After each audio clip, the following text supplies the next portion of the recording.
Imagine a place where time doesn't just stand still, it rots. Deep within the water canals of Xochimilco, Mexico, there is an island so haunting that everyone is afraid to go there after sunset. This island is called Isla de las Muñecas, the island of the dolls. Thousands of old dolls are hung from the branches of the trees. Some have no arms, some are decapitated, and the hollow eyes of others seem to follow you. But this is not just a scary island. This is a place that caused a man named Don Julián Santana to lose his mind and ultimately die in a mysterious way. And perhaps the most unsettling question is this: why are those dolls still hanging from the trees? And why do some claim that they move at night? To understand the terror of the island, one must first understand the journey. The Xochimilco canals are a place of beauty, known for their colorful flowers and cheerful atmosphere, a UNESCO World Heritage Site. However, as you move away from the tourist centers, the vibrant colors turn into a monochromatic gray. The water takes on a murky, obsidian-like color, filled with lilies and thousand-year-old secrets. The road to the island of the dolls is a slow descent towards silence. The sounds of the city are replaced by the rhythmic sound of rowing and the unsettling rustle of the reeds. As your boat approaches, the atmosphere changes. The air grows heavy, humid, and carries the faint, unidentifiable scent of damp earth mixed with old, sun-baked plastic. And then you see the first sentinel, a doll hanging from a willow tree, or at least the skeletal remains of one. Its hair is matted with dirt, its skin bleached bone white by the ruthless Mexican sun. Then come dozens, hundreds more. They are everywhere, hung with wires, nailed to trunks, or sitting among the tall grass like forgotten children waiting for a parent who will never return. The beginning of this darkness traces back to one man, Don Julián Santana. In the early 1950s, Julián was a respected man with a family, a home, and a predictable life. But something inside him snapped. Without any warning, he left his family and children, turning his back on the world to live as a hermit on this remote chinampa. Why would a man choose a life of exile in a swamp? The locals initially thought he was seeking religious enlightenment or perhaps escaping a debt. But the truth was more terrifying. Shortly after his arrival, Julián claimed to have found the body of a small girl in the canal, her life extinguished by the waters surrounding his new home. Floating near her in the water was a doll. Gripped by a sudden, inexplicable sense of guilt for being unable to save her, Julián took the doll and hung it on a tree. He thought it was a simple act of mercy. He was wrong. It was an invitation. In the weeks following the hanging of the doll, Julián's sanctuary turned into a prison of sound. He reported hearing footsteps circling his small wooden hut. He heard muffled cries and the sound of a child's laughter that would turn into a scream.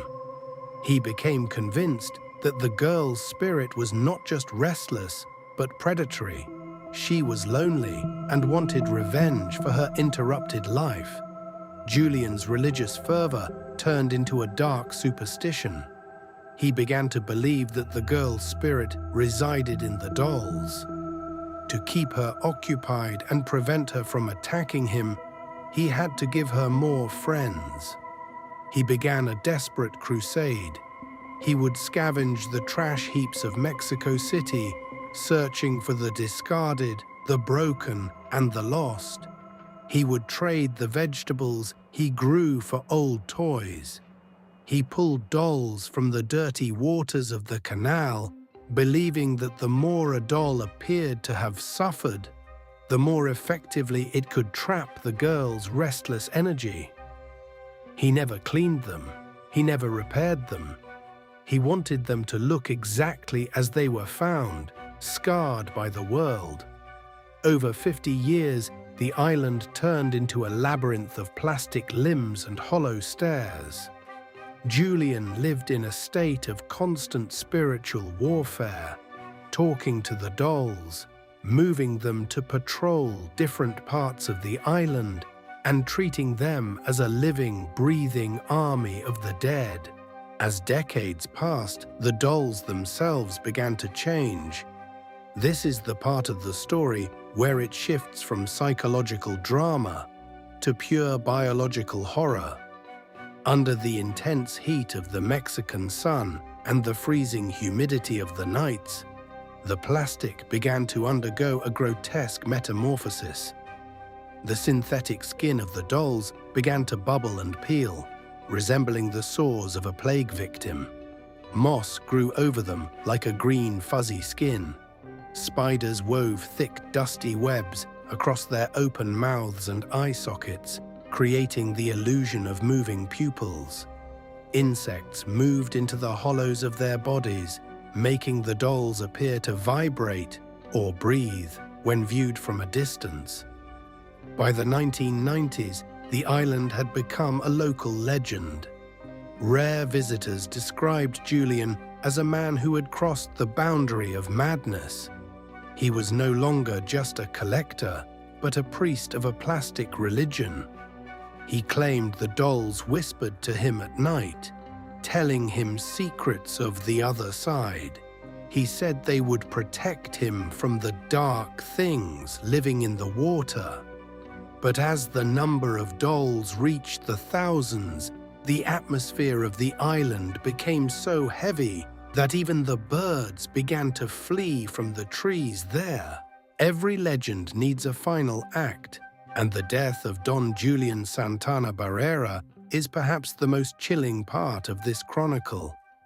In April 2001, Julián's nephew Anastasio came to the island to help his uncle with the harvest. They spent the morning together. Julián seemed to be in a good mood, although he noted that the voices in the water were louder than usual.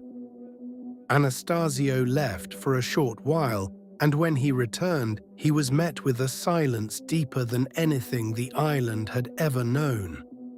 He found Don Julián face down in the canal. The medical report cited a heart attack as the cause of death. However, the location where the body was found sent a shockwave through the community.